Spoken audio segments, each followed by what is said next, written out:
Hi, I'm Cassie. And I'm Mariah. And this is the Cassie and Mariah Show, a podcast where two long-distance internet friends, that's us, discuss navigating their 20s through disability and chronic illness.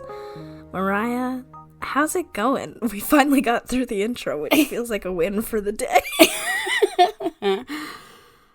Things are going, as they say, I'm having a week. I got a gamer chair this week that I'm currently sitting in right now. It's very lovely. I'm very comfy. It's white and gray, and I got it for like $100, so that's a win.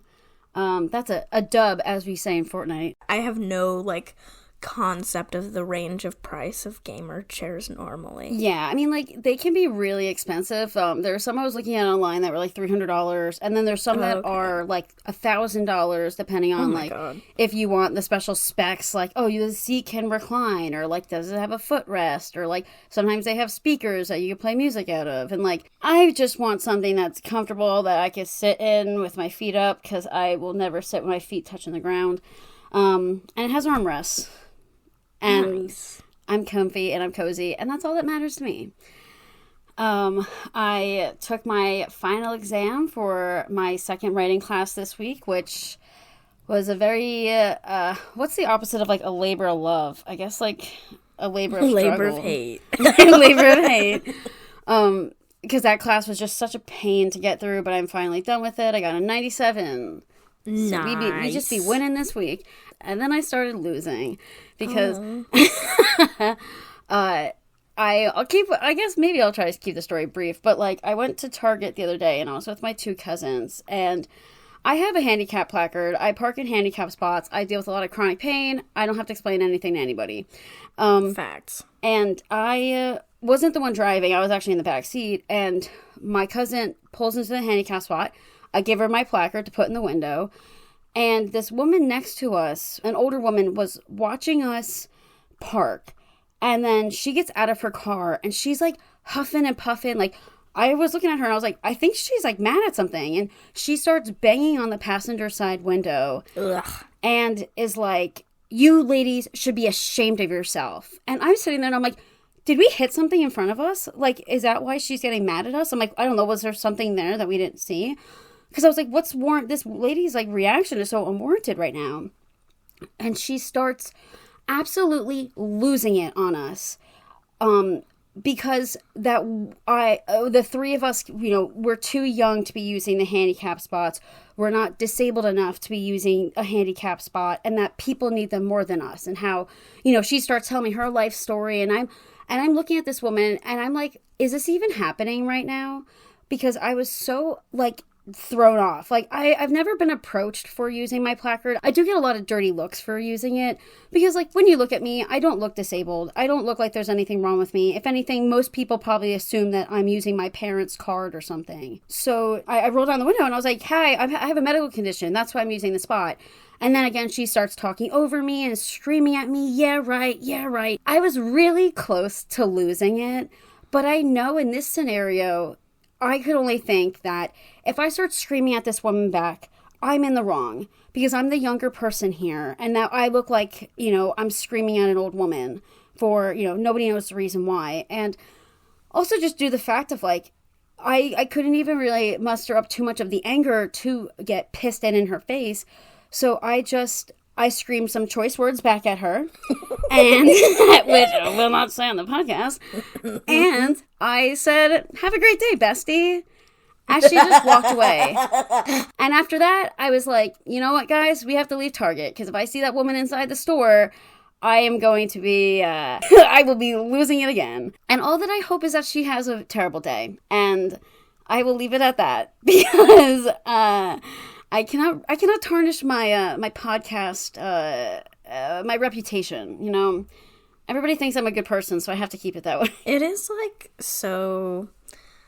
there's something about handicap parking, which also, first of all, side note, I think it's so funny that the only context that anyone ever uses the word handicap in anymore is for parking. Don't know why, but I think it's so funny.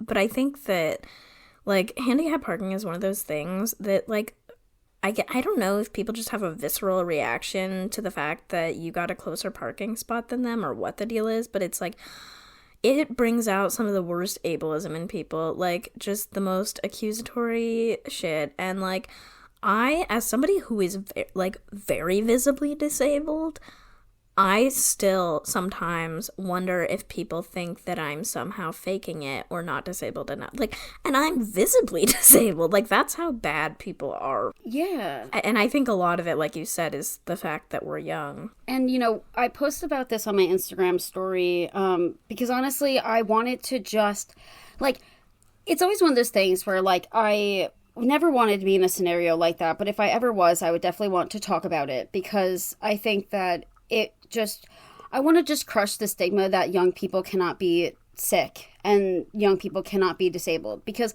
a lot of the times, you know, even when I was going to pulmonary rehab a few years ago, which is like basically physical therapy in a hospital, I was the youngest person in that room by 40 years. And even women in that room were so terribly mean to me for, like, you know, they're like, well, what's wrong with you? And I'm like, well, how dare you, first of all, because I don't even want to talk to you. So why are you even asking me what I have? Instead of asking you, like, oh, how's your day been? What do you got going on today? No, they want to know, why are you in that room with them? Why are you sharing this space with them? This is only for people who really need it, as if I don't, because they don't know who you are. And it's always really sad to me because I find a lot of this shit that you get is from older women. This woman watching us pull into the spot, she was like ready. She saw that my cousin could drive and she saw her sister sit next to her and was already pissed as hell. Like, as if, you know, she didn't even like have the mindset to even look towards the back seat to see, like, maybe if there was someone back there that had crutches next to them or another, like, accessibility device. And it was like right off the bat, she was pissed. And, like, you know, she's saying to us, like, oh, I don't use handicap spots even though I have a bad knee or whatever. And I'm like, so if you use a spot, no one would ever say to you that you're not disabled enough. Like, I can't see that you have a bad knee from looking at you. So why would you assume that there's nothing wrong with me? It's also just like, I don't know, it's hard for me to wrap my mind around what she thinks somebody who uses those spots should look like. Right. I think that's, a bigger thing because, like, what are you expecting to, like, the person to come out of the car right now? Like, but I think that it really just pissed me off because I just don't get it. Like, and I don't know if it's like ever since COVID. I know this is another thing that people brought up to me when I posted on my Instagram. They were like, nowadays, people have this whole, like, everyone for themselves mentality. Like, you see it where people harass people for still wearing a mask. Like, it's none of your business what anybody does. Why do you feel the need to, like, go after other strangers? Yeah. And, you know, nowadays, I think approaching people, especially in a parking lot and anything like that, is like, people film you nowadays. They're going to record whatever you do and post it on the internet. And in this moment, I didn't even think of that. Because one of my friends asked me, like, why didn't you start filming her? And I was like, I was in such shock that the last thing I would think about was pulling my cell phone out to start taking pictures of her or anything. And also, too, the interaction, I think, wasn't as long. It could have been longer if I ended up going inside the store, which I had to be like, it's not worth it. Like, I could just come back here in an hour. Like, I'll be in the area, you know, because I'm like, if I see that woman in there, like, yeah, it's going to be another instance where I'm like, okay, well, what if I do feel inclined to film her now? And I think that could have just opened up a whole other issue because, like, people lose jobs over stuff like this. Like, people do not, like, public opinion would not go, you know, that would not sway in the favor of this woman for just her, you know, the behavior she was displaying. And ever since COVID, I think a lot of people have this everyone for themselves mentality. So approaching a stranger in a parking lot is a very risky move because you never know what that person's going to do. Like, you never know what how that person's going to retaliate. Like, you easily could have someone who, like, what if this woman approaches the wrong person and that person starts, like, swinging at her or even getting up in her face even more? Like, you have no idea. So why not just mind your own business? Why not just keep your own peace? That, and then it's like, for you, like, being on the receiving end, I mean, it's like, yeah, like, you're just in shock and, like, more worried about, if anything, like, your own safety because she approached you and is the one going off. Yeah, because, like, in the, you know, in like that time there was like other people in the parking lot as well. So I'm like, if I start saying anything back to her, now it's becoming everybody's problem. If I start raising my voice, or if I start, giving her the same energy she was giving me back. Like, now I'm worried about, like, oh, well, now, someone starts recording me, then, of course, I'm the one that looks like the antagonist in this situation. Mm-hmm. In other news this week, I'm still traveling around the Star Wars galaxy, and I just watched the 6th movie, which I guess is really the 3rd, because it's the ones from, like, the 70s and the 80s. And it was very good. I really enjoyed it. I watched Darth Vader die, and I felt bad, even though he's a piece of garbage. Because I'm an empath. I'll feel bad when anybody dies. How many do you have left? I know nothing. How many do you have left? So I watched 6, and there's 9 in total. So okay. I have 3 left. And the 3 that are left are the newer ones that I think came out after Disney bought the rights for the movies. So these ones have, like, the new ones that are coming out, or the new ones that I'm going to be watching, have Adam Driver in it as Kylo Ren. Yeah, I don't know who that is. I don't know who that He's a guy. I don't know anything else he's been in. I'm so sorry. You should know that I pictured Adam Sandler immediately. Like 50 First Dates. Yep. You said a guy named Adam, sure. But I also pictured him, like, in the position of, like, was Baby Driver a thing? Or was that Boss Baby? What was... Yeah, Baby Driver was a movie that came out a few years ago. Yeah, so I pictured basically Adam Sandler as the baby. Continue. I always get Keanu Reeves and Adam Driver mixed up, although I feel like you probably, if you don't know Adam Driver, you probably don't know Keanu Reeves. No, I know I'm not. Well, he does look like Keanu Reeves. Right? Okay, see? I've never seen this man in my life. Wow. Who is this man? Oh my god, that's amazing. What other stuff has he been in since you're looking him up? A bunch of shit I've never heard of. House of Gucci, Marriage Story, okay, 65, White Noise, Star Wars, The Last Duel, more Star Wars, other stuff. I wonder if Star Wars was his breakout role. I'm sure someone's screaming at the pod right now. No, it wasn't.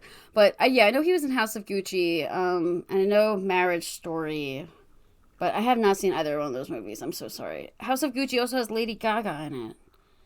I haven't seen anything ever, so you're good, actually. Oh, he was a voice in one episode of Bob's Burgers. I haven't seen that, but I'm scrolling through his IMDb so we can get educated. Well, look at that. We've all learned a lot more about Adam Driver today. I don't remember what saying about him, but... Adam Driver, please come on the podcast and explain yourself.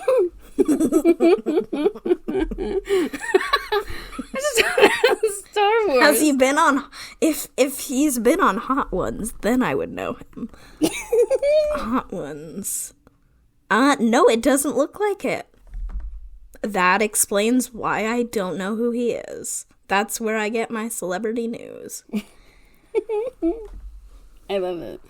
So he was in Star Wars? Yes, he's like... he is, yeah. Yeah, and I mean, like, I know they're coming out with more Star Wars movies, and I'm like, you guys are wearing this franchise thin. Can you guys do something else? Like, I don't know, Star Wars fans hate me because of my rash opinions, like how Yoda looks like a goblin. They say... Yoda's cute. I love him, but he just looks like a goblin. That's just a fact. Like, he's just a little green guy.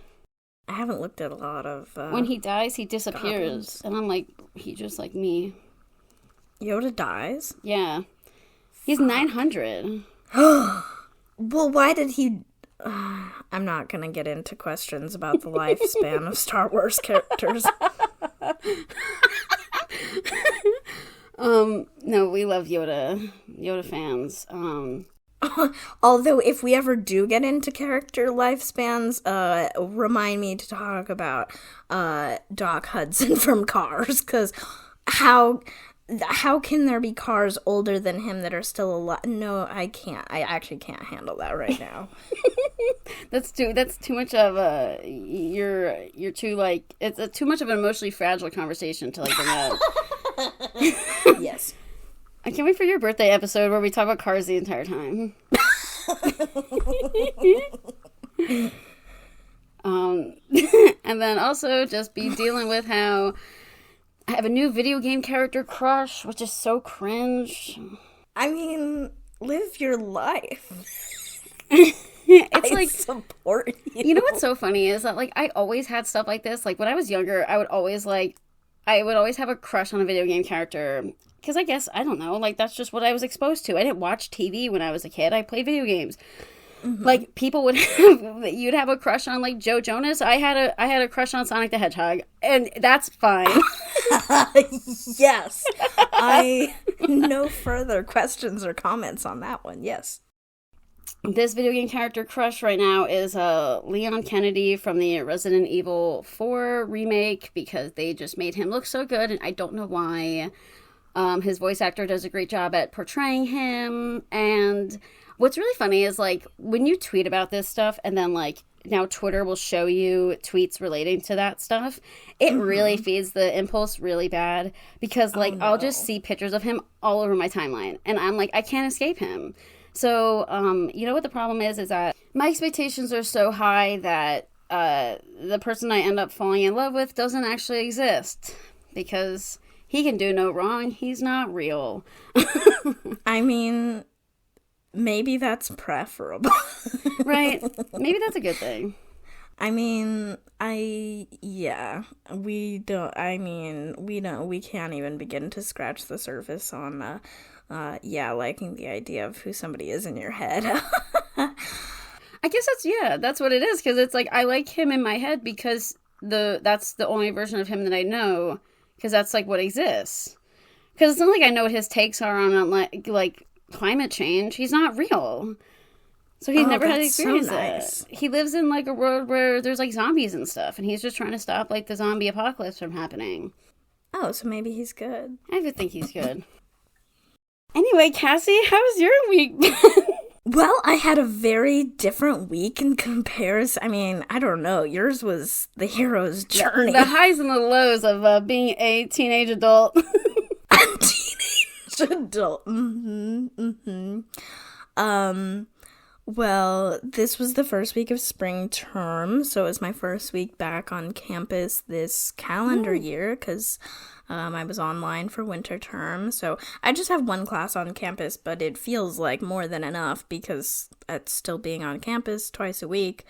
I feel like it's a good balance. Having one on-campus class and 2 online ones feels good for me. And, like, I'm very excited about my classes this term, because not only am I back to, like, being in urban studies classes, but also I just feel like the syllabi for these classes are a lot better and just more, like, humane, which we can get more into, because we'll be talking about higher education on today's episode. But I'm just very excited about, I don't know, it's like they don't have like quizzes for the reading, so I'm reading for comprehension. It's like they're just set up in a way that like actually facilitates learning and like enjoying learning, and I wish that wasn't such a rare thing, but it is, and I'm very excited about it, and just to be like, you know, studying things that I truly care about and will use in my advocacy and career eventually, whatever I do with my life. And so, yeah, but truly the biggest highlight is obviously my return to riding the bus to campus. Woo! What a highlight of my week, to sit there and listen to Boy Genius's album on repeat and stare out the window and contemplate, you know, existence. Wait, I have a joke to make. Okay. You wouldn't know Adam Driver because his last name is Driver and not Bus.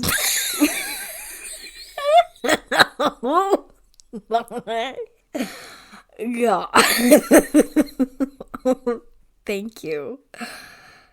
Set the record straight. Yes. Wow. Thank you. I'm too witty. I'm too smart. I agree. So, I mean, mostly, yeah, this week was just settling into my classes. And then on Thursday, I had what is supposedly, who will see, the last, like, climate task force meeting for my county's climate action plan stuff. And it was extremely painful and not good. I just kind of feel like having a natural gas company sit on a climate task force is really counterintuitive. Yeah, a little bit. It's like saying, hey, Shell, do you want to help make our climate action plan? You know, it's just really frustrating to sit there in a meeting that's supposed to be, like, talking about addressing climate change, and instead have people debating, you know, I mean, obviously not specifically, but, like, it feels like, as the youngest person in the room, it feels like people are sitting there debating if, like, our generation deserves a livable future, because they're like, oh my god, none of this feels possible. It's like, okay, well, like, we don't really have a choice. Not with that attitude. Yeah, not with that attitude, facts. I feel like, yeah, that meeting just kind of compounded on a lot of other things going on in the world right now, and just, like, the fact that I don't really give myself the space to process it, which I scheduled therapy, it's fine. But yeah, I mean, that was pretty much my week. It was very overstimulating, so, like, today before we recorded, I was, like, just kind of sitting here because I was like, I don't know, it's so hard to, like, it's to go from that amount of just doing stuff, going places every day, constantly go all day, and then I'm just, like, sitting here like, oh my god, which the next, like, 2 weeks of my life are gonna be more chaos and busyness, so it's like, I really was like, okay, I'm just gonna make some time to chill this weekend, and I don't know, just kind of going through the motions. I think I'm really gonna enjoy school this term. I feel like I usually start out most terms being really stressed out, which usually has to do with how the class is set up. So to me, the fact that I'm not feeling stressed right now and feel like I can actually enjoy learning feels huge. Yeah, and like you're saying, even just like taking that slow time for yourself is so important, because you know you're going to have a busy week. So why not have a nice morning to yourself where you can almost just like turn your brain off and just exist in peace. Exactly. And just watch whatever, you know, the YouTube algorithm says I should watch. What did you watch today? Today I watched Lizzie McAlpine did the Song Association game. Have you watched those? No, I do like her music though, so I would. No, I mean not that. necessarily that specific video, but like, do you know of like Song Association? Explain it, because I feel like I know. It's like where they have like an artist on, and they'll give them a word, and then they have like 10 or 15 seconds to like come up with like sing a song with that word in it. I've never seen that. Yeah, so I love that type of thing. It's kind of like, it reminds me of like, I also love watching like when like Genius has like artists on to like sing and explain their songs. Yes. I find that stuff so fun. And then I watched, there was like a Phoebe Bridgers interview from a few months ago that was like, she made like a playlist of her life. With the airplane songs, like songs that you would play to pick someone up from the airport? Yes! I watched that yesterday! We're so insane! And it's from like 5 months ago. It's from a while ago, yeah, it's from like last summer, because it was right after the Muna song that she was in came out. Oh, yeah. That was only last year. Oh my god. My concept of time has just all Don't ask me anything. And then I watched I think it was the newest episode of Hot Ones with, I'm gonna butcher the name, I had never heard of this man before today, Kieran, oh, I already forgot his last name. Coughlin? Yeah, is that it? I don't know. It was like Coughlin, I think. Kieran Culkin. Oh, yeah. No, that's who this is how much I know about celebrities. What has he been in? I think right now he's in Succession. He was in Home Alone? Isn't that his brother that was in it? Macaulay Culkin is his brother? Apparently. Oh my god, he's got a lot of siblings. Father of the bride. He was, oh my god. Is he in Is he a Nepo baby? Is it a Nepo baby if your sibling's the one that, like, you became famous I don't know. What do his parents do? I don't know. You're on his Wikipedia page. But yeah, so it was very nice to have, kind of just chill out this morning. I also, I did add to my Watch Later playlist, I added, Maggie Rogers' Tiny Desk. Because, I was going to say I bought Maggie Rogers tickets this week. No, I didn't. They're not on sale until next week. But I was so excited when she announced that she's playing at Edgefield because outdoor show, I can go. It's so nice when it feels like it's kind of a choice, which sounds weird to say about, like, shows, because it's like obviously going is a choice. I'm choosing to buy the ticket, but like right now I don't have a lot of choice over who I see live. It's kind of whoever's playing outdoor shows. If I've heard of them, I'm gonna go, because I have so little option otherwise. And so just the fact that it was like somebody who I've never seen her live, but I had my Maggie Rogers phase in like 2019 or whenever her album came out, and I went down the YouTube rabbit hole and I watched her video with, I almost said Will Ferrell. With Pharrell Williams. It's like the same thing backwards almost. Okay. Pharrell Williams. Will Ferrell. I'm so sorry to Pharrell Williams right now. But yeah, I went down I had that, I wrote a song about how badly I wanted to be Maggie Rogers. Like, this is a big moment for me. So I do look forward to that, and so I think I'm gonna probably relive my Maggie Rogers YouTube rabbit hole era in preparation for that. She's a fantastic artist. Like, I know exactly that interview. I watched that today again because it was on Twitter again, and just watching him like take in her music is so amazing, because like she's sitting there and she's really into it and she keeps looking at him like, oh, what's he gonna say? And his face just like throughout the whole listening process, and it like changes, and he like compares her to be like one of the greatest musicians, and he was like no notes or whatever. Yeah, he says nothing, no notes. He compared her to the Wu-Tang Clan for being like the artist, for being like a god of her craft almost.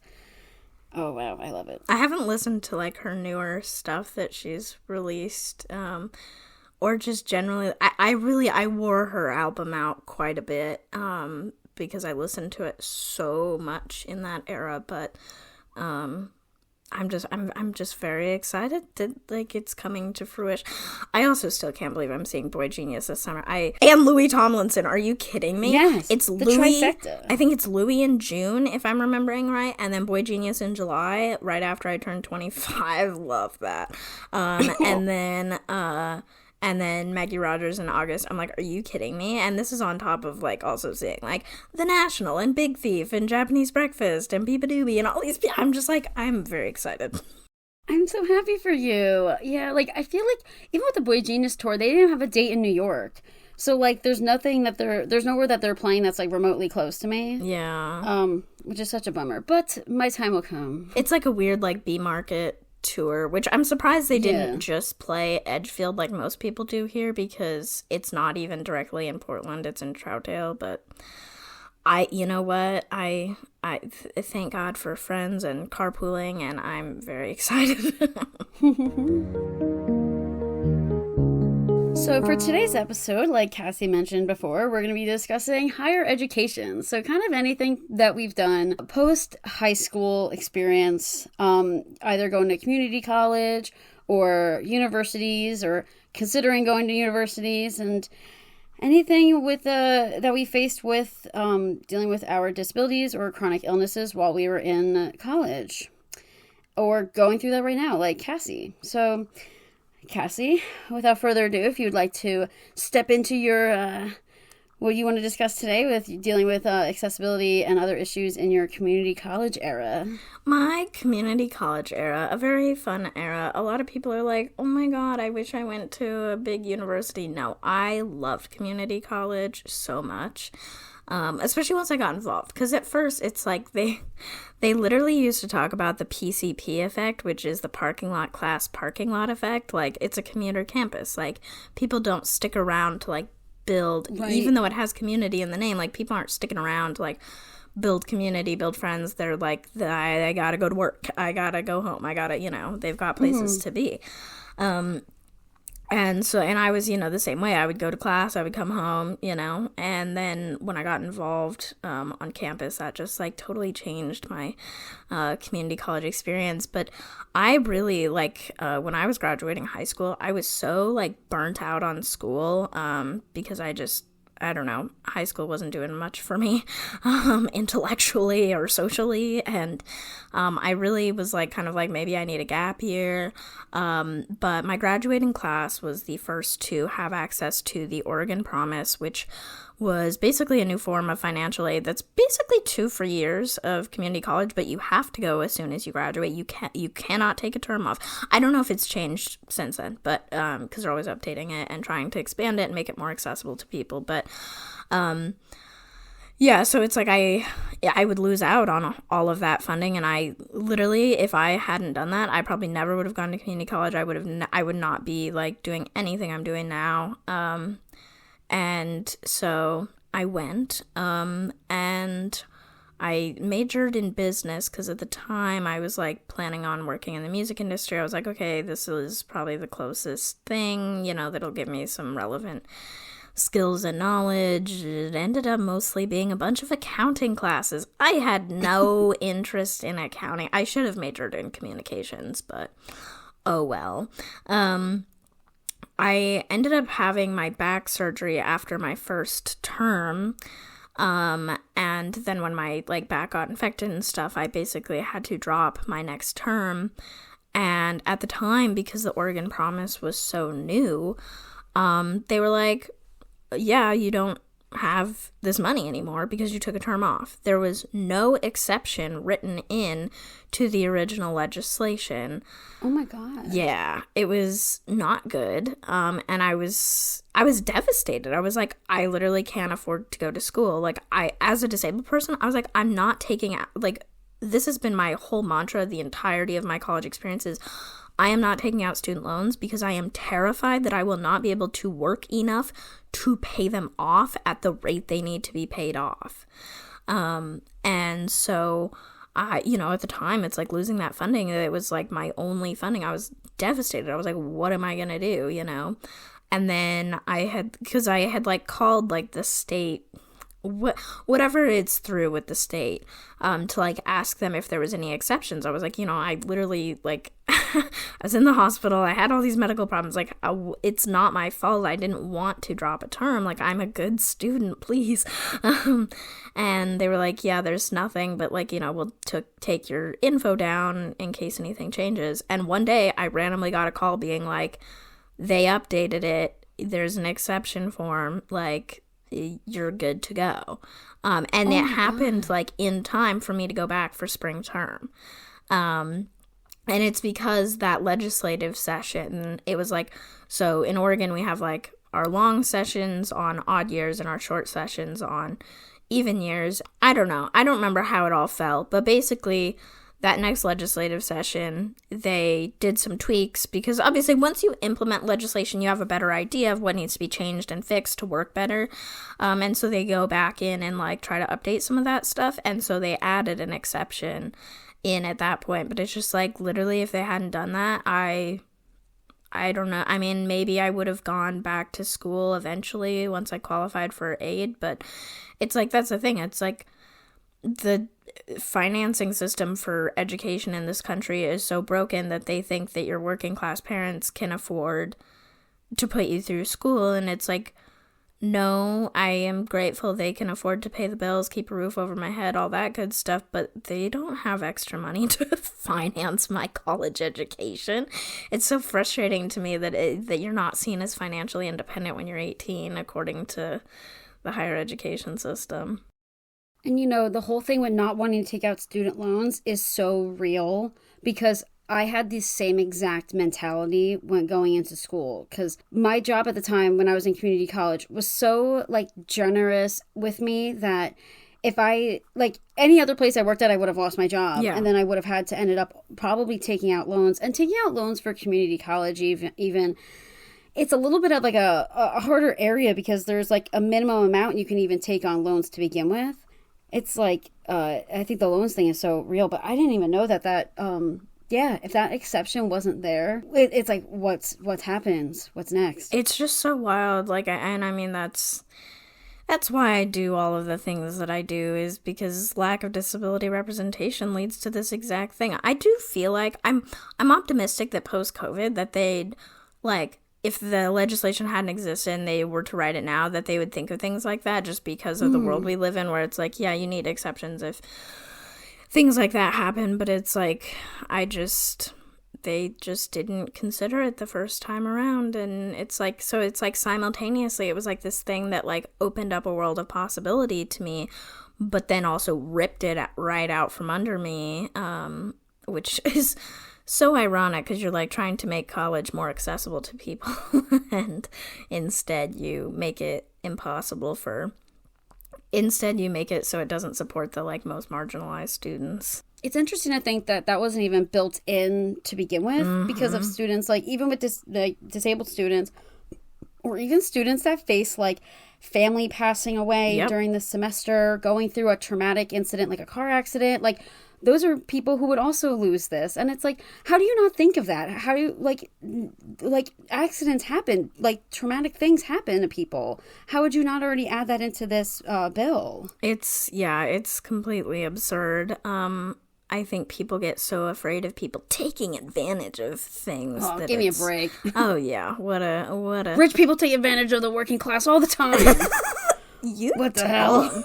You tell them, bestie. Where's my hammer and sickle?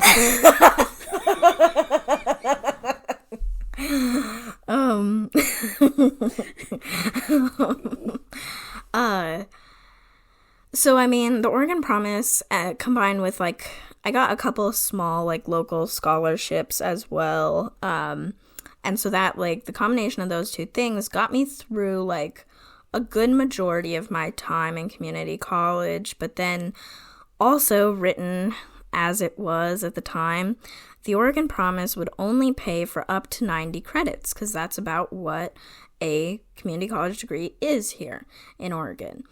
But the 90 credits included any credits that you got in high school for community college. So like when I would take honors English, when I would take like fourth year Spanish, when I would take all these other things, I graduated high school with 41 college credits of the 90 that they were going to pay for, even though they were free. Like theoretically, to my understanding, because it's not like from my understanding, it's like the state's not paying for that because they're paying for K through 12 education. It's not like I was going to community college. I was in high school getting these credits. And so I eventually maxed out my Oregon Promise. I ran out, and I was like, okay, what am I going to do? Because I had no idea that all of my high school credits counted against me, and it felt so counterproductive because at the time I was taking those classes to save money, but really the only ones that helped me in the end were math, reading, and writing because it met all my prereqs. Like I said, I ended up getting involved on campus. I joined the student newspaper, not out of wanting to get involved, to be transparent.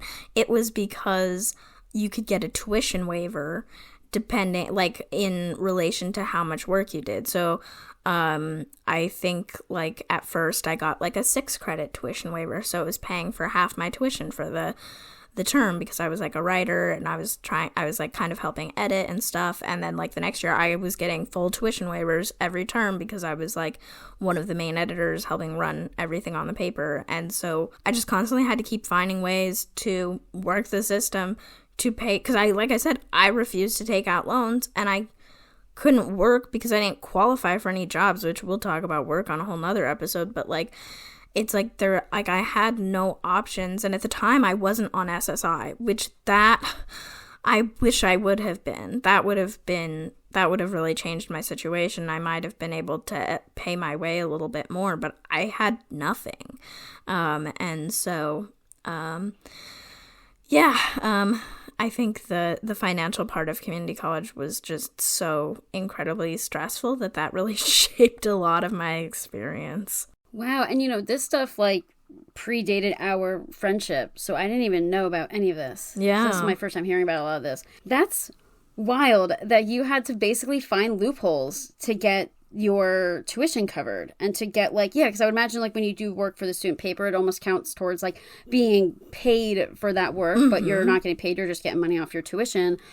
Wow. Because I was like, man, Cassie just probably loves the student newspaper. No, it's you almost had to do it to be able to still continue going to school. Exactly. I mean, at the time, I was also doing my music blog, so I had experience writing, and so that's kind of where. And also in high school, I had taken an intro to journalism class, and really enjoyed that. So I had some experience, some knowledge, and so I was able to kind of jump right in with things. And you don't even have to have any experience to do it, and so. Yeah, I mean, it ended up being literally, like I said, it was such a transformative, one of just my favorite thing about community college. I made, good friends who, I've been to their weddings, things like that. It ended up being, such an important part of my community college and experience, and just literally got me through to the end of my degree. And also those connections I built on campus, because being on the student newspaper, you get to know everyone on campus so fast, especially when I was doing news, because at first I started with arts and entertainment because it was easy for me. Closest thing to music. Yeah, exactly. And so it's I think some of those relationships are the reason that I was able to get through my degree, but also imagine possibilities for the future, because I think when I started at community college, I'm pretty sure I was just going to do just an associate's that would not give me what I needed to transfer. And then I don't remember when along the way that I changed my mind and changed to a transfer degree, but I am so glad that I did, because, I mean, when I was in community college, not only did I not know if I was going to make it through my associate's degree, but I never dreamed that I would ever get my bachelor's degree. That was just not even on the table for me. That's interesting, because I also kind of had that very loose idea of I started going to community college just with getting the associate's degree without the ability to transfer. I would go to the disability services to book my courses and my classes and stuff, because it was just a lot easier to make an appointment with him and sit there, and he would make sure I was on track to graduate and everything like that. And I remember being I was I'm just going to take my associates, and then life will take me wherever I need to go after I leave community college. Because again, I didn't think I was going to a 4-year school after, going through dealing with your mortality as a teenager was already hard enough. I couldn't imagine going to college. Yeah. So, and then when I also had, had the intent finally of being oh, I'm going to go to a 4-year school, I was wow, I didn't really think that I was going to get there. Yeah, when it comes to the accessibility aspect, that's really interesting that, your disability services office, helped with, your course planning and stuff, because I still did all that stuff through, an academic advisor, but it was interesting going to community college because it was so dramatically more accessible than all of my K through 12 schools had been. But I did end up actually towards the end of my time there, I ended up joining, they had an accessibility task force that was helping to prioritize accessibility improvements to be made on campus and stuff. So I did end up getting to join that, which is kind of unsurprising, after having, a kindergarten, 6th grade freshman year. It's I was so used to having to be oh, here's what needs to be made accessible, versus they were already on top of it. They just had to prioritize based on the funding they had available. And so it was cool to be part of that. But I feel I kind of didn't really need very many accommodations or anything in community college. I think the biggest thing was at the time. We obviously didn't have the lift in the van for my scooter, but I needed the scooter to get around campus, just like I did at all my other schools. And so in the same way like I did in middle school and high school, I would have somewhere that I could park it on campus, and then my mom would push me in my manual wheelchair and then drop me off at my scooter, take the manual wheelchair back out to the car, and I would go from there. And so that was kind of the biggest thing, because they had never dealt with that, I think, because most kids who needed their, power wheelchairs, like, they would either be riding public transportation to get there, or they had, like, an accessible vehicle, and we just didn't have either. Yeah, and that's a whole other, like, finance situation, especially because when did you get your license? Well, I didn't get my license until 2021, because I like, when I was old enough to drive, I was terrified of the idea of it. Which, understandable. Which really should have been some foreshadowing that I would become a transportation justice advocate, but apparently, I didn't take the hint at the time, because, I was just like, oh my god, this is so much responsibility. You have your life and everyone else's life in your hands, which most drivers don't think about. I'm just so used to driving my mom everywhere now, but, like, back then, like, she could still see well enough and, like, was still able to drive and stuff, but, I would say the most inaccessible part of my community college experience was the PE requirement, because, I think we needed 3 credits, and so the best, most efficient way to get those 3 credits was to take, you would have, like, in classroom, like, health education part, and then you would have part that it's almost kind of like it's like a lab class, but the lab is you're exercising. A lot of students, though, would take 1 credit classes that would to then add up to the 3. So they would take yoga one term, ballet another term, like, whatever these other, like, options were. I obviously can't do any of that, so I didn't take those. I took the just general, like, physical education requirement, and it was really frustrating because the exercise part, it was like, okay, here's the gym. You type in your student ID number when you get there. It's like you clock in and out, basically, and you have to hit a certain number of minutes exercised that term, and that determines your grade. So I got a B in the class because I didn't exercise enough, because I'm sorry, the gym is incredibly inaccessible to me, and also exercising for long periods of time is also inaccessible to me.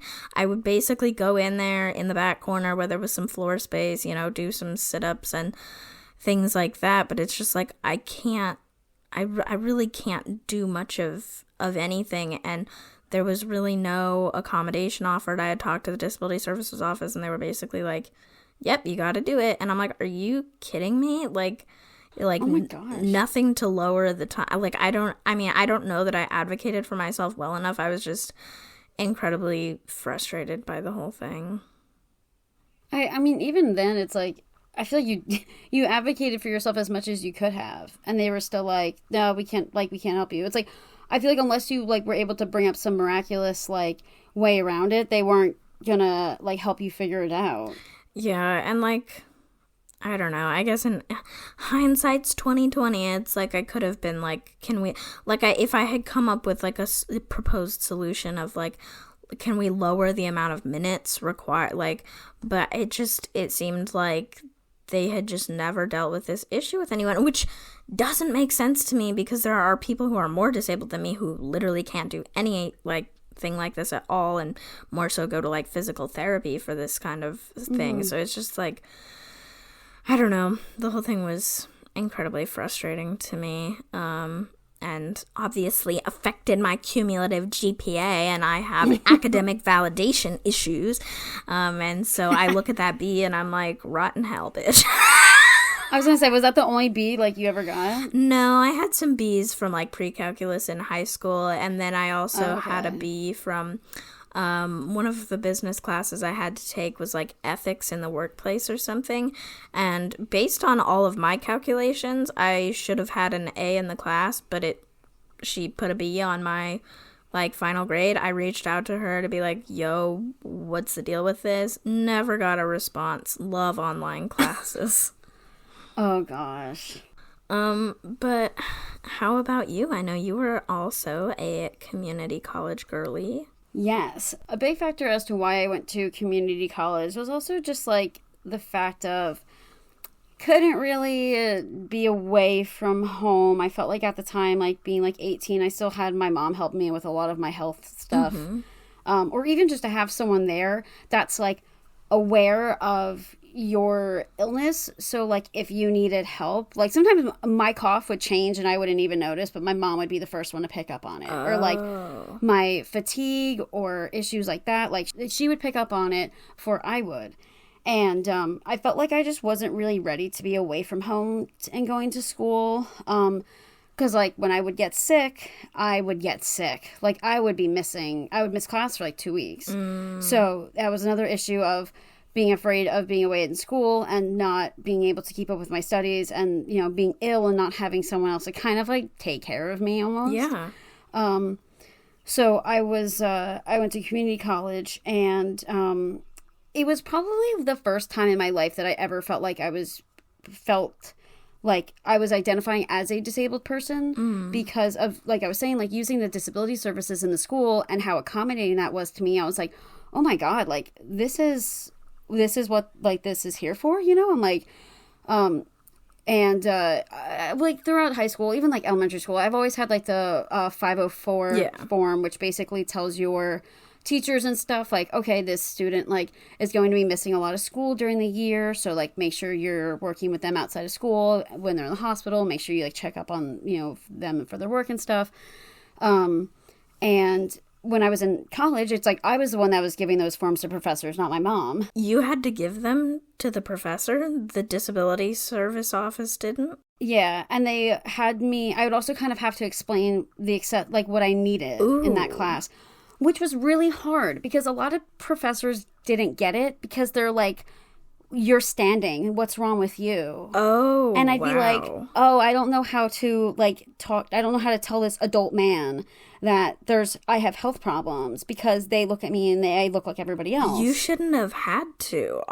Both my community college and PSU's disability service office sends an email to your professors and says, deal with us if you have issues. I've never had to approach a professor. That's interesting. I always had to, on the first day of class, I'd always have to give the form to them. Wow.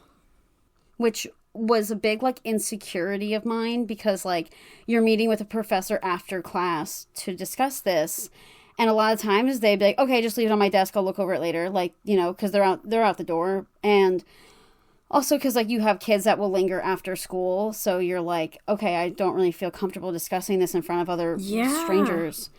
And when I was in my second year of college, that was when I was about to go on my Make-A-Wish trip, which, yes, you're thinking, a 19-year-old going on her Make-A-Wish, isn't that just for, like, terminally ill children?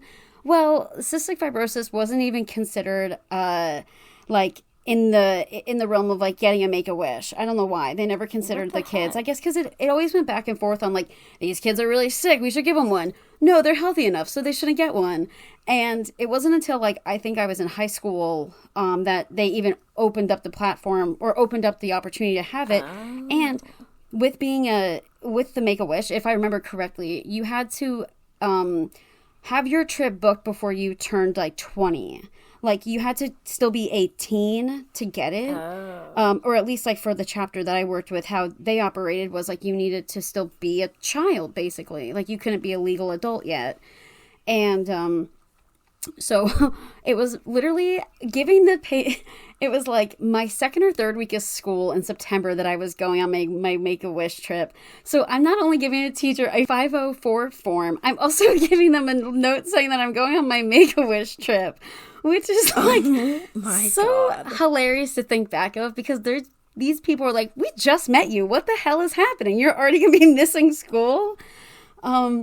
And I remember my one professor was so confused by all of this, and it really made me so terribly uncomfortable because I was like, can't you just like believe me and let this be? Like, do you really have to sit here and kind of like really pry open this whole like, what are you doing? Where are you going? Oh my God, what is happening? It's like, this has nothing to do with you. I'm not going to be in class next week. Okay, that's just what I'm telling you.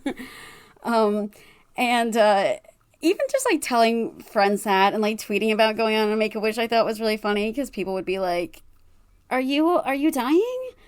Are you going on your Make-A-Wish trip because you're too ill? And I'm like, no, I just like have to do this right now. So that was always just an odd, an odd week that I had to deal with that. Well, are you gonna tell the people what you did on your Make-A-Wish trip? I went to a taping of the Ellen show in California. Mm. So my original Make-A-Wish plan was to meet Green Day. What the hell happened? They sent me a letter saying no, that they don't do that. Green Day's canceled. I'm ripping off the Band-Aid.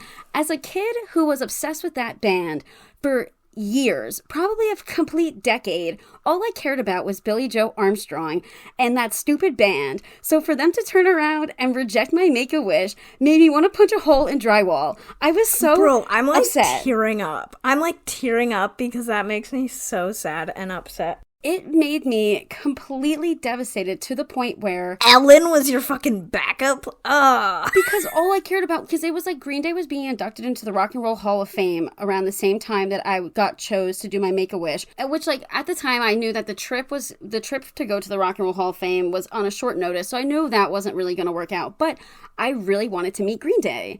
And all I cared about, I'm not even kidding, for years was listening to Green Day. I had every single one of their CDs. I had every single t-shirt I could possibly find. I had every poster. I had everything. So when they said to me, when I got the letter back from them saying that they weren't going to meet me because either like they only meet people when they're actively on tour, they only meet people if it's like a close encounter thing, if they're going to be in your area for whatever reason, they were like, no, we're not going to meet you. Here's our box set of our CDs. And I cried because, like, I had the original copy of half of these CDs, and all you can send me was the Best Buy box edition. And I was like, and a signed poster, which the signed poster was such an insult from me as well for being a huge fan, because it wasn't even addressed to me. And it had, it was a picture of them from their 21st Century Breakdown era, which wasn't even the most recent era at the time. So I was like, the fact that you're sending an old picture too is even more of like a stake through my heart, because all I wanted was to meet this band. They literally said no. And so Ellen was my backup plan, because I only had like 2 weeks to decide on a trip. So I was like, you know what, Ellen would be fun because I can go to California. I can get a tour of the Warner Brothers lot. They were giving me Universal Studios tickets to go to and stuff. I'm sorry, you could get a tour of the Warner Brothers lot where the Gilmore Girls Stars Hollow set is? I went on Stars Hollow on the lot, and I was like, this is probably a good show. I've never seen it before. Are you fucking kidding me? You've never told me that you went to the...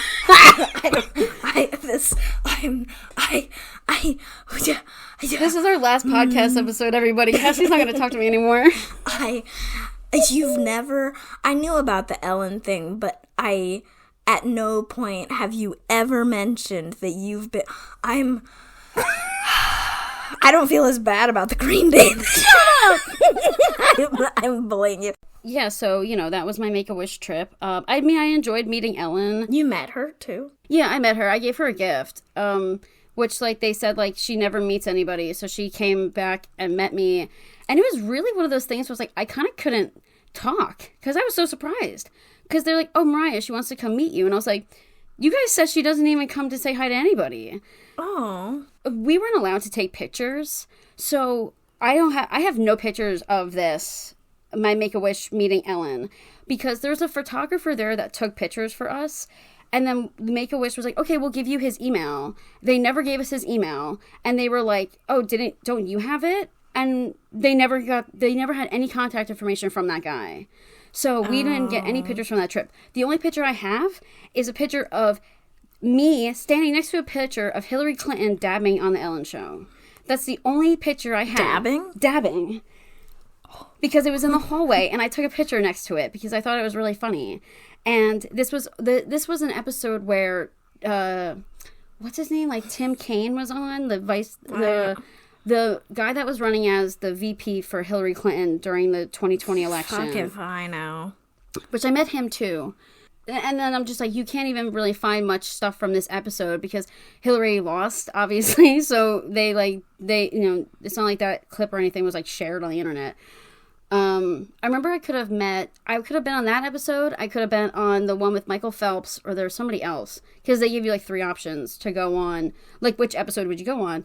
But they wouldn't tell us. The thing is, they said, oh, if you go on this one episode, you're going to have to go through Secret Service because of a high clearance person being on the show. And I thought it was going to be Hillary. So I was like, let's try to go to that one because I think it'd be pretty interesting to meet Hillary Clinton, even though it didn't even end up being her. I remember getting a tour of the Warner Brothers lot by this really hot guy who went to UCLA and was asking me what I was doing after, and I was like, I'm not gonna go to a UCLA party, but thank you for asking. Oh my god. That's the real Make-A-Wish. But on that note, that kind of wraps up my community college experience. So, Cassie, you want to bring it back to the present day and what you're doing now? Yeah, I mean, so like I said, I had, throughout my community college journey ended up changing my mind about the fact that maybe someday a bachelor's degree would be possible. And by the time I graduated community college, I had concluded that the only way I would be able to afford to continue my education would be to wait until I was 24 and FAFSA saw me as financially independent, because then I would actually qualify for aid. Additionally, I had gone to a couple of Portland State's like information sessions on campus at my community college and learned about their Transfers Finish Free program, which you have to qualify for some amount of the Pell Grant to qualify for Transfers Finish Free. So I was basically like, okay, I'm going to wait until I turn 24 to go back to school. And so I turned 24 last year. And so I had basically completely always been planning ever since I graduated community college in 2019. I was always planning like, okay, I'm going back to school in fall of 2022 because I should be able to afford it because I shouldn't have to pay anything. And I was right. I feel like I have ascended the mountain that is getting through college debt-free. I hate that it's a skill that I have to have. I hate that I know all of this. Literally college should be free, period. Compared to my community college experience where I was constantly having to worry about if I would even make it through, like now I'm like confidently able to make it through like PSU debt-free for my undergrad, which is really nice. I wish it didn't take so much working this system to make it possible, but yeah, very grateful. And yeah, I mean, generally, I honestly though, like, obviously the whole financial thing and the way that our higher education system is run is so broken, but I'm kind of glad that it forced me to have time off between community college and university, because otherwise I would have gone to school. I mean, who knows what I would have gone to school for, because by the time I graduated community college, I was thinking about, oh, maybe communications, maybe marketing, maybe social work, maybe teaching. Like, I needed that time, and my life changed dramatically during that time in terms of what I wanted to do with my life. So really, really glad that I had that time off. I think I'm also a better student because of it, because I have more lived experience that I can bring to my classes. Yeah, I think, and just like also like, I don't know, I've grown out of a lot of the anxiety that I had in class and stuff when I was younger, so I think that has helped a lot. But yeah, so I have like experienced some accessibility issues, although most PSU buildings are like, a lot of them are super new, and so they're super accessible, or they were just built accessible or have been made to be more accessible over time. And so mostly it hasn't been an issue, but my first term, there was a few things that came up. The first thing I noticed is that, because before I knew, like, where more bathrooms were around campus, because it's a city campus, so it's like, until you've been in a building and gotten to know it, like, you're like, I don't know where anything is, compared to my community college, where it was always really obvious where the bathrooms were and stuff. And so the first and only one I would go to was the student union bathroom, where I was always so frustrated by how tall the toilet was, because being short, it's like, it's very hard to, like, push myself up onto something that's literally, like, waist height. And I just had never had such an issue. And so I had, like, asked the disability service offices, I was like, are they all like this across campus, or is there, like, other bathrooms you would recommend? And they ended up measuring all the toilets across campus and finding out that a bunch of them were not ADA compliant, and so they're literally going to be replacing them because of that. What a win. So, yeah, big W there. Some other things I ran into is that, because, again, it's a city campus, you use your ID card to get into most of the buildings. And as well as, like, certain rooms that are, like, really specifically for, like, students and stuff, like student lounges and stuff. So there's a certain amount of time between when you scan your ID card and when, like, you can open the door before it'll time back out. And some doors, like the student lounges and stuff, don't have power buttons, because usually it's like the scanner and the power button are right next to each other, so I can just easily scan and hit the button and it's fine. But for doors that don't have a power button, it takes me so long to try to figure out a way to open the door and get myself through it before it times out. And so I've actually had to have them adjust the card timing to be longer on certain doors, because it was so hard to get through in time. And similarly, to enter our library, you have to scan your card, and there's these little clear gates that automatically open and close. And the amount of time they were open was so short that one time I basically got stuck because the doors closed on me while I was going through them. I mean, I just powered through them, which, I mean, it's amazing they didn't break. Because they had no give. Like, when you pushed against them while they're closing on you, they had no give, which seems like a serious safety issue. And so they also had to extend the time on those. And for one of my classes this term, there's like a set of double doors I have to go through to get to the classroom, and I think it's because the classroom is a computer lab. And so if the door isn't propped open already, then you have to scan your thing, and there's no power door button, and they're these big heavy doors. And so the first day of class it was open, and so it was fine, but then when I went to class the second time, it was closed, and I ended up going through the door backwards. I don't know how I did it, honestly. But like the swipe time was so low that it was like I needed to swipe, get to the door handle, pull it open, and then I was like, okay, well, I can't really switch, like, I couldn't really switch hands with the door, and so the easiest thing was to end up backing. It was really not fun. So it's like, I'm probably gonna reach out to the disability office and be like, for all doors where you have to swipe your card and there's not a power button, you need to extend the time. It can't just be these one-off doors that I tell you about. It needs to be all doors that don't have power buttons need to be longer, because how am I supposed to get in without it locking on me? Yeah, especially like getting stuck, like you were saying, in the library, like the doors there, because that's like, what do you do in that sense? Of like, you know, you push through, it's like, if you break one of these doors, now what? Like, it just becomes a whole other issue. Which I totally think it would be on them. Of course. Yeah, it's not your fault. Also, it's not your fault. I have beef that there's no power door button into Cafe Yum, even though I'm pretty sure, like, Cafe Yum rents the space from PSU, so it's, like, probably, like, I'm assuming PSU is the landlord for the building. I assume. I don't know if that's correct, but it seems like that's where, like, so many, like the rec center, like, the academic, like, the whole, it's, like, a PSU building. So I'm like, y'all, why can't you just put a damn power door? But it's just so frustrating, like, stuff like that, where I'm like, okay, if they're renting the space from PSU, like, it's still on PSU to put in the accessibility. I don't know.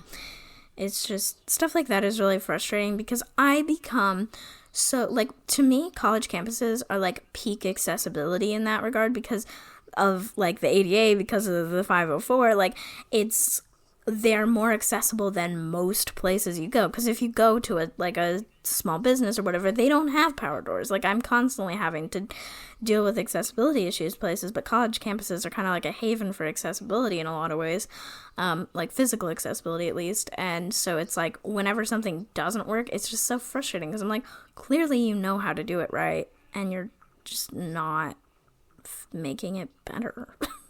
Yeah, no, you're so right. And then the other accessibility thing that came up for me that wasn't to do with, like, PSU's accessibility necessarily was that during my first term at PSU, the lift in my van stopped working. And so I could no longer get my scooter out of the car, in and out of the car to get to class. And so it's like I had to schedule an appointment to, like, get the lift fixed and stuff, and so I ended up missing a whole week of class, which I had 2 classes on campus, or no, I had 3 classes on campus at the time. 2 of them you could attend from Zoom, the other one you couldn't, but my professor was very understanding of the situation, and so would Zoom me in for, like, the class discussion part, but I still had to, like, write, like, all these papers to, like, make up for missing class, and so that was, like, just really frustrating. And then the other major difference between community college and university for me has just been that since community college, I've since then been diagnosed with ADHD, and so I have access to accommodations I never had before in terms of, like making sure that I get access to the slides before class and stuff like that, which I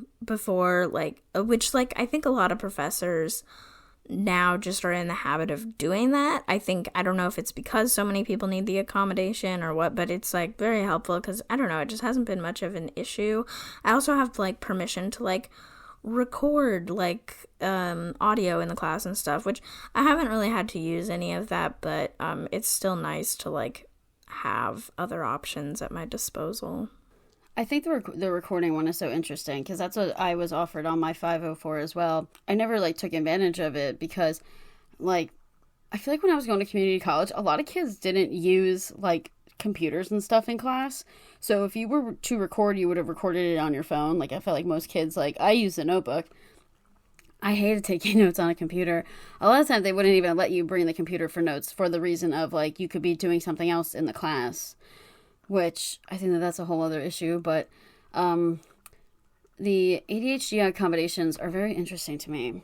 I feel like that should just be, I don't know, maybe it's because I think I have undiagnosed ADHD, but I feel like that would help so many people if that was just the norm of having everything accessible to them from the start. There's so many just, like, policies and ways things are done in education in general, but especially higher education, that is just, like, it's like structural ableism and inaccessibility. It's like mandatory attendance in the middle of a pandemic. You've got to be kidding me. Plus it's like literally if you miss class, like, you better have the printed out obituary, like, you know, it's like stuff like that. I'm like, oh, so you just, like, don't even believe that your students are, like, people. It's just, like, huge, like, superiority complex issues. I remember, like, missing class and then being like, well, you need to get notes from a friend in class, and I'm like, friend in class? Like, what friend? I was like, the 40-year-old man that's just next to me? Like, I can't get notes from anybody. I don't have anybody's phone number. Ugh, the worst. And, like, now the thing I'm dealing with too is, like, you know, PSU got rid of masking before I even started there, and they literally sent out an email the first day of spring term saying, vaccines, screw it, they're not required anymore. Meanwhile, the, like, MMR vaccine or whatever it is they're so serious about making sure that you have it that they had put a hold on my ability to register for winter term until I submitted further proof, even though they already had all of my vaccine information, like for all, like my entire vaccine history. I had to submit further evidence that I had been vaccinated for it before I could even register for winter term. I'm like, why the hell would you get rid of requiring COVID vaccines when you require all these other ones? And it just goes to show how much, like, college campuses and stuff don't take the pandemic seriously. Because, like, why would you take that back? Why, like, who benefits in any way? The people that are anti-vax who weren't going to go to that school to begin with due to the vaccine requirements? Because, like, when I was going to Montclair, or like planning on going to it, I had to get like so many shots in order to go. And yeah, now these schools are like, oh, it's not necessary.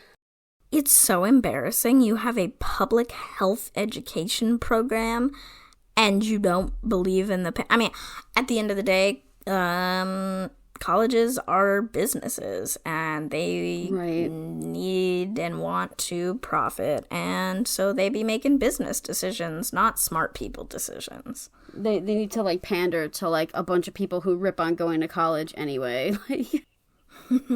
But yeah, like you were saying that you were gonna go to university. I mean, you even got the shots for it, so I got the shots like the good little puppy dog I am. And then when I've talked about this in like an earlier episode where I mentioned about how I couldn't continue onto a school for bachelor degree purposes because of my health, the health struggles I was facing with during that year. So it was like right after I graduated from community college in 2018, I applied and was accepted to Montclair State University, and I was very excited to go. I really wanted to go to a 4-year school. They had a great audio and sound design program. Being so close to New York City was like a plus for me as well. And I didn't have the intention to live on campus because the school is really only like 45 minutes away. And I think that that's also another expense is dorming and a meal plan and all that extra things. And I was trying to not leave college with a huge amount of student loans. So I was really trying to just make it work for whichever way I could. You know, so as I was going through the process of applying to get this, and I got this interview done, I was sitting in a room with a bunch of kids. And like, as the time went on, the interviewer called each kid and never called me. And I was like, hey, I actually am supposed to be here. Like, I have an interview, you know, I'm supposed to be in this interview group. Turns out they never got my application for the interview. So all the questions, the essay I wrote, they never got it. And I don't remember the exact application process was. I'm pretty sure I just had to add the application to their like form of like a Canva, Blackboard, like Dropbox sort of thing. So it was like an online interface. You put the application in, and so the guy was like, all right, well, like, let's just make this quick. Come with me. We'll do your interview real fast. And I don't really remember if the guy even worked in the department or not yet, but the guy conducting the interview. So I'm going into this interview, and I was very nervous already because they didn't have anything in front of them on, like, who I was, what I was there for, what degree I was even going for. So I have to really just speak off of, like, kind of like what I remember from my application. Mm-hmm. And this guy was so terribly disrespectful to me to begin with that it made this entire process so much harder than it needed to be. He like kept allowing other students to come in and interrupt us during this interview because he had students that had questions about a project they were working on. So he just let random kids come in there, sit with him, talk to him during my interview. Oh my God. He was like grilling me on the fact that it took me 3 years to finish a community college, which it's not odd to not finish community college in 2 years. Most people don't. I took 3.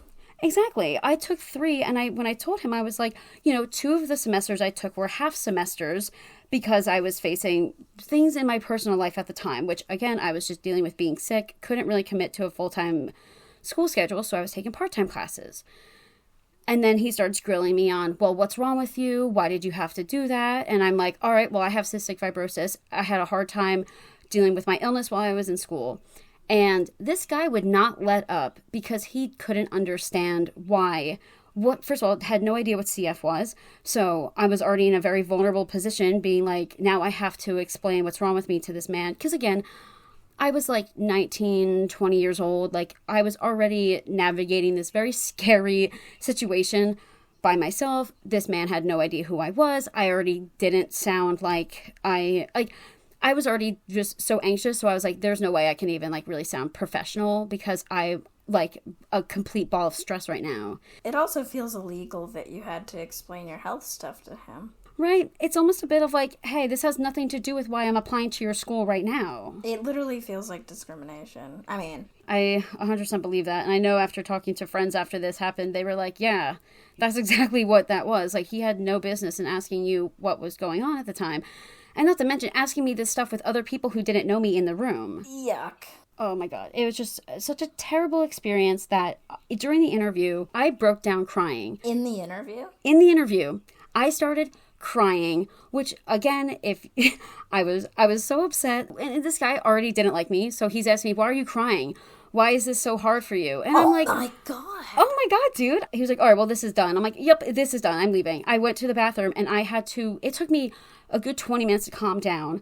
The other woman that was also conducting other interviews came into the bathroom and was like, oh my God, like, we're so sorry. Like, she was apologizing on his behalf and was like, we're going to accept you. It's okay. Don't worry. Like, you're okay.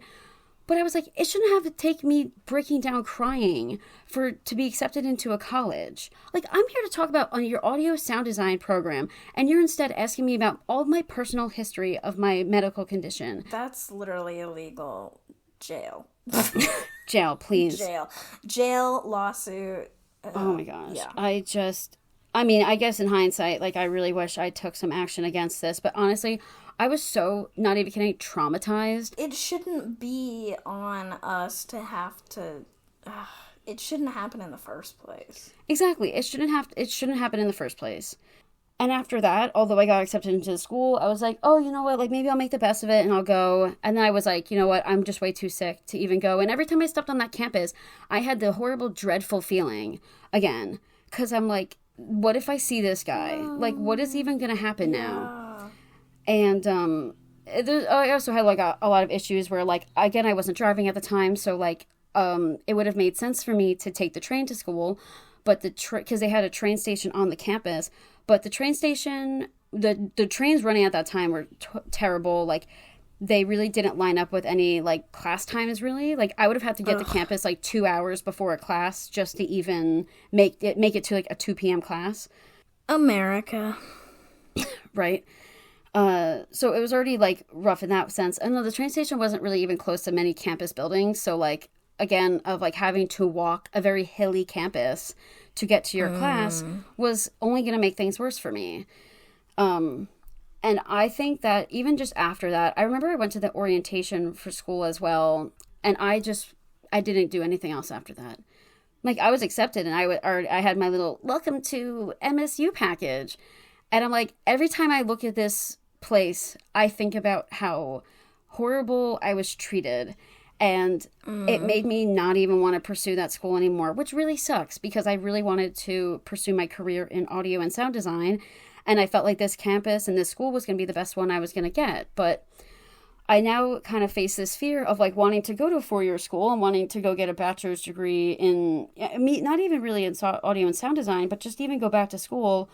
But it's like I have this horrible, like, dread feeling again of, like, you know, having to deal with physical health and also mental health at the same time while you're in college. I'm so sorry that you experienced that. It's just it's literally blatant discrimination, and it shouldn't be on us to, it's like, I don't know, because people, like, judge, like, disability lawsuits, but then it's also like, well, we shouldn't even have to sue. Like, I don't know. It's just, like, I just hate that it's, like, it's on us if we want, like, things to be better. Like, and it shouldn't be. Right? Like, it shouldn't, like, I shouldn't have to go through this whole process. Like, all I wanted was to go to school. Exactly. Another person that I hope is having a horrible day.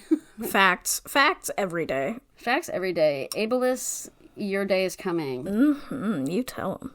Well, another kind of heavy thing on top of discrimination and inaccessibility, that kind of our generation and current generations are experiencing is having to wonder where you would hide if there was a school shooting. And I don't know. I think that was like one of the big heavy things that was affecting me this week was like everything happening in Tennessee. And I mean, I will say that like being at PSU, I guess I don't think about it very often. I think in community college and especially in high school, I thought about it constantly because it was happening so much. In like 2015, 16, 17, like it was just so bad at the time. And I mean, obviously it really hasn't gotten much better. But it was something that, you know, really carried over into when I was in community college, where I would literally, every room I was in, I was looking around like, where would I hide? Like, am I safe in this room? Like, no, this room is all glass windows in an alleyway. It's not safe at all. Like, there's nothing we can do. But also that kind of extended to just other kinds of emergencies. How would I get out in a fire drill? Like, all these other things. I think that one, like being away from school for a while allowed me to bury some of my trauma that I have literally never processed. Like, obviously, things still happen on college campuses, but it feels a bit different than when I was in, like, high school and stuff. But it just sucks that it's even something that, like, we have to worry about. And literally, when I started thinking about going back to school, like, for when I was, like, applying to PSU and stuff, like, literally one of my first thoughts was, oh, boy, like, I have to, like, go back to, like, worrying about this. Which, like I said, I haven't as much, surprisingly. But I think I'm just so busy and distracted it hasn't come up. But it's infuriating and devastating that, like, nothing's changed. I was gonna say that I was like, you know, thinking back at like, because I also heavily thought about that while I was in community college, just thinking about how, you know, even before when you mentioned about PSU having like scanners to get through doors, community colleges didn't have that. You just walked into the building. And I always thought of that because like a lot of these classrooms, you know, and a lot of the buildings too, it's like there's one way in and one way out of here. And you're kind of, you're trapped. And I constantly thought about that in a lot of different classrooms. It's terrifying to think about. And it's terrifying that this is still what people have to think about in this country because nothing has changed regarding this. Yeah, no, exactly. And I think it's something that's affected me, and even thinking about what I do with my life, because I honestly, like, there was such a period of time where I really wanted to be a teacher, and I still regularly think about it. And I genuinely think I'm, like, so traumatized from the things I heard both on the news and literally in my classrooms in school, which I will not get into, was just so traumatized. Like, I genuinely, I don't think, I feel like even, like, being in, like, K through 12 buildings is, like, pretty triggering to me at this point. And, like, I just don't know how, I don't know how I would ever be able to teach without constantly worrying about it, because I wouldn't be able to protect my students, and I would be worrying about it constantly. Like, the thought of it just makes me fucking sick. Yeah, I mean, kind of hard to transition off that heavy topic. Literally can't even joke about it because it's just... There's nothing funny to say. It's fucking devastating. But one of the other things that I wanted to just bring up about, like, my college experience that's been very frustrating to me, especially now. It wasn't as frustrating to me in community college because, okay, so the thing I'm actually talking about is disability and accessibility representation, like, in curriculum, or just, like, having actual full classes on those topics. Because in, like, community college, I guess I didn't think about it as much because I'm taking, like, biology, which, I mean, like, you know, community college, like, every class, regardless of what it is, should have a diverse and inclusive curriculum. But, like, I think I especially think about it now because, like, especially in my urban studies classes, something I continually find so annoying that until there's more disabled people, or I don't know, like, the word accessibility does not mean disability accessibility in urban studies, and it is so infuriating to me because then anytime I bring up accessibility, people in that world are never thinking of the same accessibility that I'm thinking of or talking about, because accessibility means, like, access to housing, jobs, transportation, all these other things, like literal access. But to me, as a disabled person, accessibility will always, the first definition will always be disability accessibility. And, like, I feel like to people who aren't in urban studies, that's also what they think of.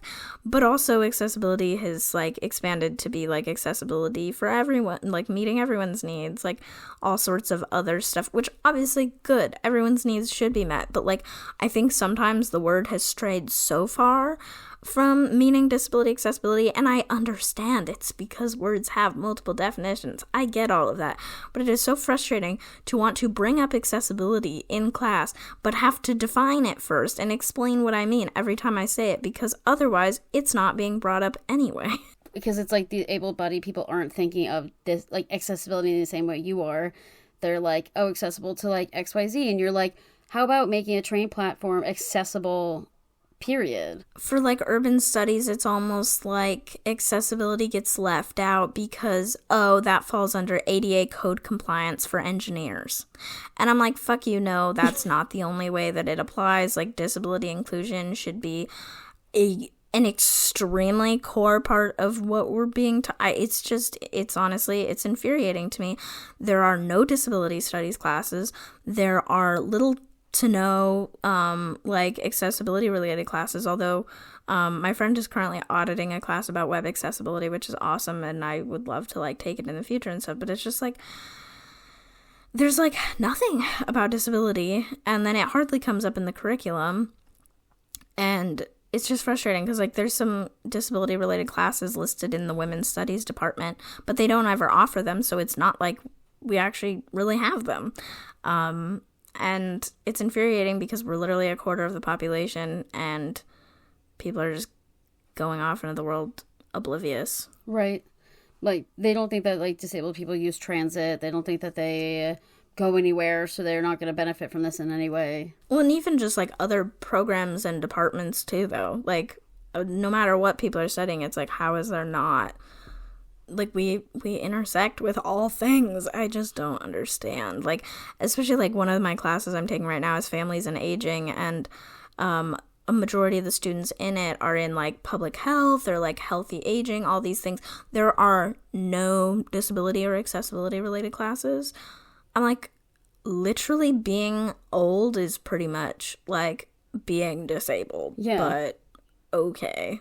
So that's incredibly frustrating, and it's something I want to do more advocacy around, and, like, my friend and I are brainstorming some ideas about how to fill in those gaps, but it's just like, I don't know, I just don't even know how to navigate the bureaucracy of a university, because in community college we had, like, an elected, like, board of education, and so if I was frustrated by something like this, I could go to them and be like, it's absolutely ridiculous that there's not, you know, disability representation. But, like, at PSU, it's like, I'm pretty sure it's like an appointed board of trustees, and it's like people who are just, I don't want to pass judgment on something I don't know a ton about, but it's like, it seems like people who are far removed from what is actually happening and, like, kind of, yeah, make these more business decisions, and it's just less transparent, and I just don't know how to advocate within, like, the institution at all, which is really frustrating, because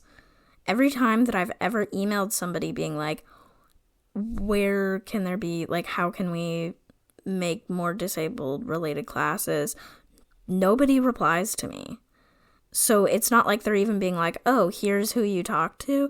It's like, nobody replies to me. When I emailed the women's studies department being like, are you ever going to offer these classes? No reply. I even emailed the disability service office. I don't think I'm, like, making up that I sent this email, like, being like, yeah, like, who do I talk to? This is, like, incredibly frustrating to me. And nobody so far has gotten back to me. And I'm pretty sure that was probably a month or so ago. Wow. And not even for the disability services to get back to you is, like, pretty alarming. It's just frustrating because I'm like, they do a lot on campus that goes beyond just providing people's accommodations. And so I thought, oh, maybe they have some ideas about, like, you know, maybe they are doing advocacy around better curriculum inclusion or something. But I haven't heard anything back, haven't seen anything. Yeah. Nobody gets back to me about anything. And it's very upsetting. Maybe I'll start a whole disability studies part. No, it's not my job. I shouldn't. I was gonna say it's not your job to like do that. Like to start this, it should already be in place. Facts. Well, Mariah, I think a good way to wrap this up is I would love to know like what you feel like you've taken away from like your like community college experience, whether it's like the education or just the experience in general. Aside from that people are ableist assholes. Barf. Well, one of the main things I've taken away is my ability to edit audio stuff, because editing the podcast is very fun, and I like that I know how to do it. I've also taken away, like, the intro to plants class that I took in community college. I thoroughly enjoyed that, and that started a love for any botanical friends out there in the world. I love my little plants. And I feel like I did make some interesting connections in my time at community college. I don't think I made too many friends, but I made some very funny stories to share. Don't know if I'm going to get to too many of them, but, like, I think it's funny, being, like, a little naive woman sometimes, and, you just meet people, and you find out, like, it was, like, my first experience with, like, real sketchy, weird people that you're like, oh.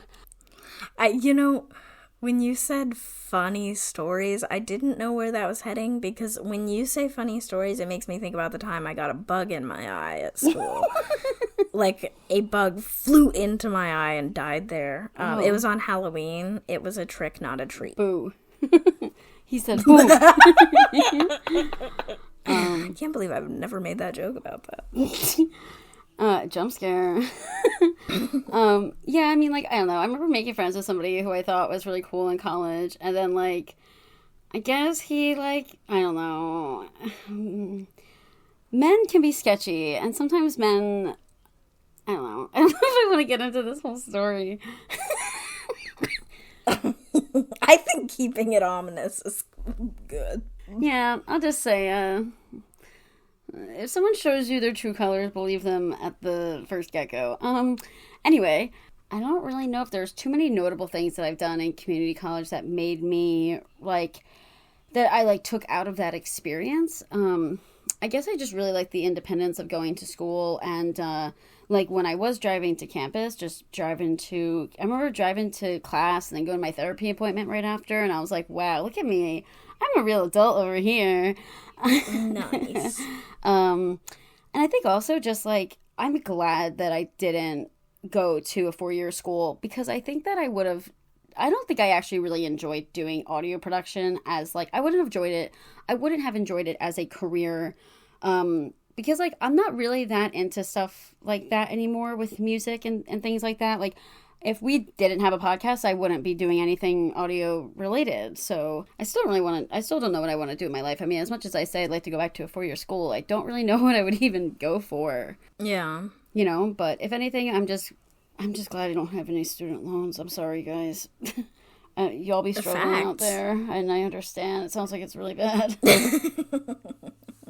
Yeah, I feel like in terms of community college, I think, honestly, I don't think I took much away from any of my classes. I feel like the only class I actually took anything helpful away from was my public speaking class that taught me how to speak off bullet points instead of memorizing a speech word for word.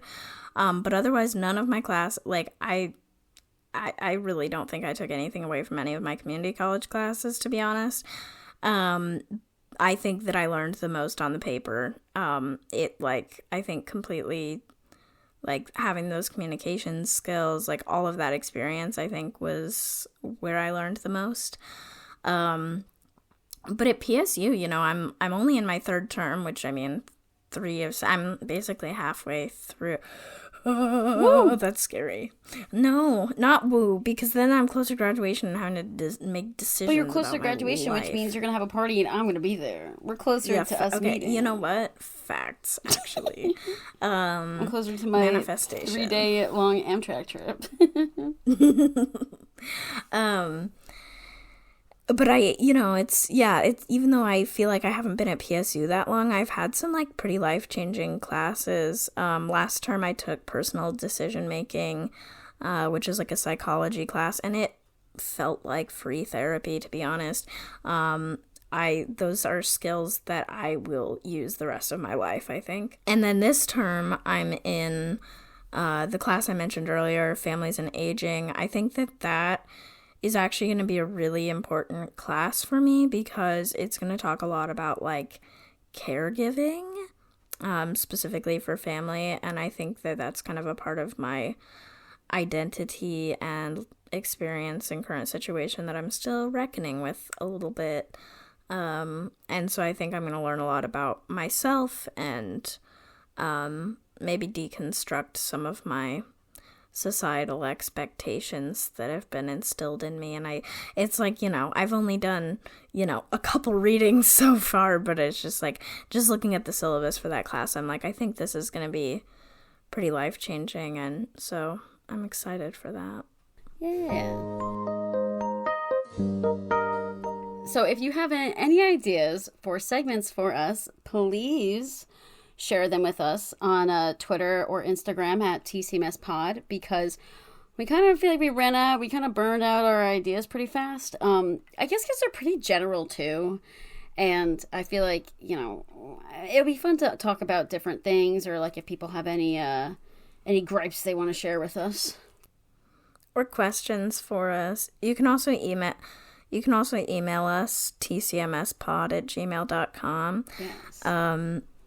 Yeah, normalize having 1,000 segments and wearing them all out in your first 6 episodes. Yeah. Because, we thought that they were going to be pretty repeatable, but it turns out that we listen to the same thing for months on end. We stay grateful for the same things, and how we're doing doesn't dramatically, well, it depends, but it doesn't dramatically change too often, or it's not something we necessarily want to always be diving that deep into. So if you have any thoughts, let us know, because we don't know what we're doing. If you have any thoughts, let us know, because we don't. We have no thoughts. Just that. But yeah, so again, that was